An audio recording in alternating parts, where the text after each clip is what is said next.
For character, it must relate. First of all, the importance in character is that it must relate to the audience. It must also be, the characters must also be interesting.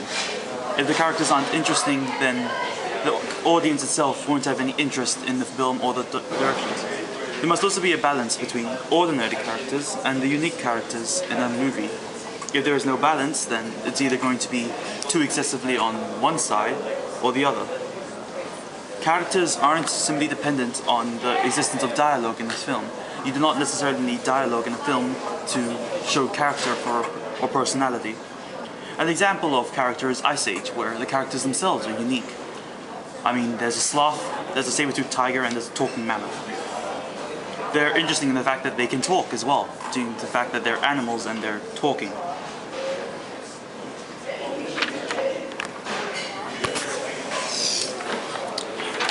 The third topic is conduct, and conduct is technique is You can't restart. okay. And you better not have sworn. Conduct is the behavior of a character, and since you can't show everything that's going on, it's important to use the appropriate facial expression and body language. And but you should not exaggerate. You should show just the right amount of emotion. One example is Wall-E.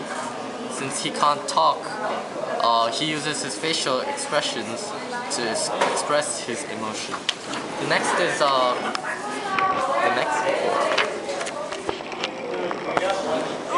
A story can be different if the setting is different. If you lose your phone at home, you can usually find it. If you lose your phone on the bus or in a store, it's a lot harder to find. Leaving key points out is very important.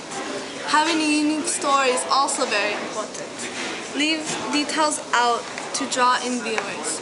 If the viewer doesn't get all the details, then they'll have time to find them out, and that's what draws them. You only do one topic. Yeah, then I do the second one. Okay, so here we have multiple things that you need in configuration of your film. So aspects of a film, there are 1, 2, 3, 4, 5 aspects. The first one is the introduction. That is the background of characters and the setting and plot. The second one is conflict. This introduces a problem involving man versus self or versus machine. Rising action is the protagonist overcomes obstacles leading to the climax. Climax is the height of the action, resolution of the conflict.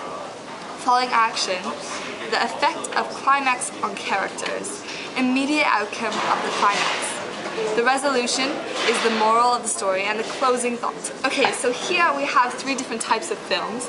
You can have the straight one, which is the one where it shows everything in chronological order, or you can have the circle one, that the film begins and ends with the same scene, or you can have the spiral one, which is the action is at the beginning, and then the flashback occurs for half of the time, and the final act moves toward the end time, so in the future. So in the dramatic arc, you have 4 things: exposition, rising action, falling action, and resolution. So you have many emotions in the actions. And twist is also extremely important. Okay, so, no, you keep filming because I'm the 4th one. Okay, so this is our narrative arc, and it starts out with exposition. So, in the Chronicles of Narnia, 4 kids move because of the war, and then in the rising action, they find a magic wardrobe and enter Narnia, and then in the climax, the battle against the evil witch is extremely invigorating, and it catches the audience. And in the falling action, they live happily in Narnia as royalty.